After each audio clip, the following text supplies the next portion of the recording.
Hello again, traders, and welcome back to the Hot Stocks Outlook for October 20th, 2023. Hope you all are having an excellent week out there in the financial markets. As always, plenty to cover in this week's Hot Stocks Outlook. So as we typically do, we're going to go ahead and start out and take a look at that SPY index, get a sense of the S&P 500 and where things are at here. So when we look back at these really broader dates, going back 12 months or 6 months or back to that beginning of the year in January, well, we can see that we're still up. But what's been happening over the past couple of months and week to week is we're seeing more weakness come into shares. And so this is why you need to be especially careful and really have the right tools to help you make better trading decisions out there in the marketplace. So what I want to do here is we can start out here with Newmont and Barrick Gold, a really good example of how these global intermarket relationships work, and a really great example of how this really ripples all the way down through individual commodities, right? So if we're looking at shares of Newmont Mining, well, what we're looking at here is daily price action, right? So each one of these candles is representing a full and complete trading day, and it's right up against the price data that we have that black line and blue line value. So what the black line is, well, that's a simple moving average, right? So that's really our baseline, letting us know where market prices have been over a given period of time. And what we want to compare that to is this proprietary predicted moving average that gets generated via that artificial intelligence process and doing what we would call intermarket analysis. So for that, essentially prediction of future average prices to get plotted on the chart and to really to generate these crossovers, helping us identify fresh trend shifts in the marketplace. Well, this is where that technology is coming in, and why it's so applicable, especially in things like Newmont Mining, is, well, we understand that, okay, well, individual stocks will share some correlation. Certainly the ETF groups, like some mining ETFs, will share some important relationships, whether it be Newmont or Apple shares a tech stock or whatever it happens to be. But especially in commodities, well, you know, what's been going on in gold and silver, right? We've seen a lot of geopolitical risk, a lot of movement in a lot of these commodities, as well as crude oil, and that plays out in the individual stocks that you may be trading, as well as opening up really nice trading opportunities. So, you know, this goes all the way down to individual currencies like the dollar index. And so this is these global market relationships that are being taken into account by this software and technology, and it's utilizing that information, looking at inverse correlations, positive correlations, leading and lagging relationships, and it's really summarizing, essentially creating a prediction of future average prices. And it's those future price predictions that are used to generate these highly accurate indicators. So aside from that predicted moving average, as we see that blue line crossing above the black line, and this is going back now, you know, a couple weeks now, right? We had a really nice movement in gold going back to Friday, but this is now, you know, let's see what would have been, you know, going back to really Friday and Monday the week before, actually Monday, right? Monday 2 weeks ago, seeing Newmont Mining start to move to the bullish side and seeing a pretty nice rally here in gold. And I mean, from peak here, moving up to, let's see, you know, this moved up about 7, almost 8% after a little bit of pullback. Now, what we can highlight here as well is we've got tools like the Vantagepoint Neural Index, right? And so this highlights very short-term strength or weakness, utilizing that same process of intermarket relationships, but really tuned to solve a different problem, right? Short-term strength or weakness in the marketplace.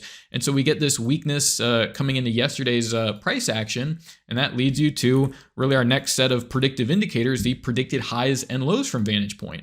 And so you see how this acts as a very good tool to let you know that where is the overall range for the day likely to move, and that can help you set up your positioning, help you get good entries, and really minimize your risk and exposure in the marketplace. So again, something going on here, especially in the gold dollar index, just a lot of movement happening, and you want to be able to take advantage of that.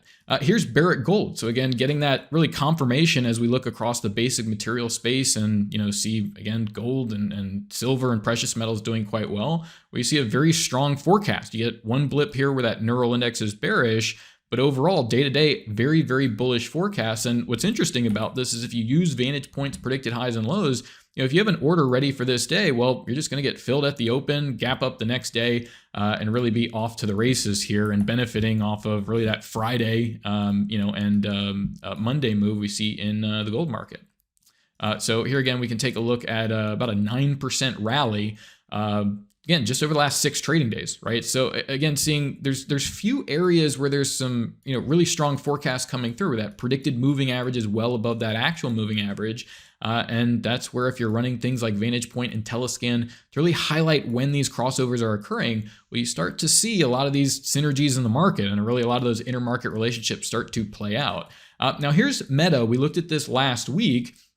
and highlighted some really nice opportunities as far as getting on the bullish side of the market, right? So if you trade some of these bigger stocks, they can be very helpful as far as indicating where the overall indices and broader markets may be moving things. And so here we look at shares of Meta. We see that blue line crossing above the black line. And what this created was, well, a decent buying opportunity, right? Down towards these predicted lows, get you in early on the trend. And we see that volatility really expands as we blast through that predicted high.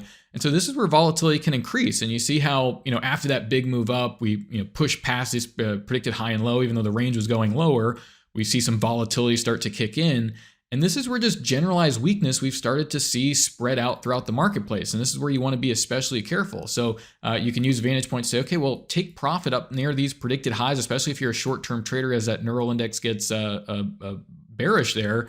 We get it up for a bullish day, back down to bearish. And again, highlighting you may really want to take profit in some of these positions, and particularly Meta here, we have a crossover to the downside. So, this is one of the more robust stocks, right? So this is what we've been highlighting in some of these tech areas is where that strength is coming in. But that strength is really few and far between.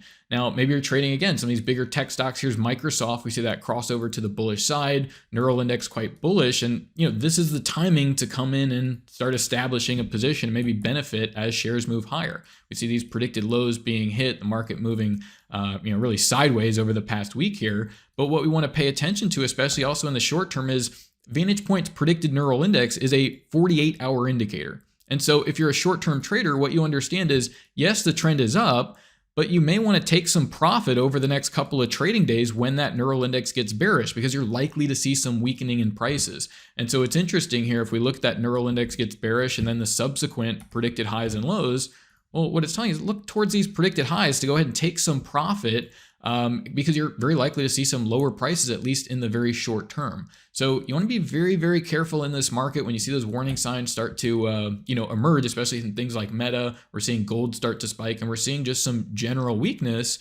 And so this is where in the portfolio, you may have some areas where you've really identified some areas of broad-based weakness, right, which are only likely to move lower as we see more weakness play out broadly across the S&P 500 and the broader markets here, right? So here's Carnival Corporation. You see that neural index quite bearish, but you'll get those blips where you see over the subsequent 48 hours, you actually do see some bullishness in price action. But clearly here, a lot more bearishness from the neural index, clearly in a downtrend. And then, of course, we can use tools like Vantage Point's predicted highs and lows for that shorter term trader to come in and say, okay, well, if I'm trying to short this market, where do I want to look for these price levels? And what can also be a really good indication here is, you get this predicted high and low before the trading day occurs. So you're getting this level that's slanted higher and slanted higher, letting you know that, look, there is some short-term strength here, in the downtrend. So you may want to be aware of that. But then this, you see very quickly shifts back to bearish, and we start pinging up against those predicted highs and moving lower and lower still here. So really nice opportunity here in Carnival. And again, this is indicative of some of this broader weakness in the market, that if you're running Vantage Point and telescans and seeing a lot of these shifts taking place in the marketplace, well, you can really identify this broad-based weakness here. And you got a 26% decline in the past 25 trading days. Here we keep bringing in shares of Hasbro. And again, seeing this crossover the downside, a lot of weakness here. So, identifying these areas where that predicted moving average is well below the actual moving average, and markets are really in these established downtrends. So again, we can bring up very short-term predicted highs and lows, which will of course refine, your entries into the market, where you're taking positions and where you're potentially taking profits, but still understanding, what's the trajectory here, right? Short, take profits on shorts. And you see, again, even these predicted lows and all that doing a good job for the shorter term trader to help minimize the risk, take those pieces out of the market. And again, I think stay very cautious in the market that we currently have here. There's certainly some money to be made on the bearish side of things. And certainly you want to hedge any bullish opportunities that you have there. So you see about a 19% decline in 29 trading days. There's certainly some bearish situations playing out in some of the marketplace, and certainly some risks arising as well. So you want to be aware of this stuff and have the right tools to capitalize it, of course, based on your strategy, your approach, and have the best tools to really execute that. So once again, this has been our Hot Stocks Outlook for October 20th, 2023. Thank you all for watching. Best of luck out there, and bye for now.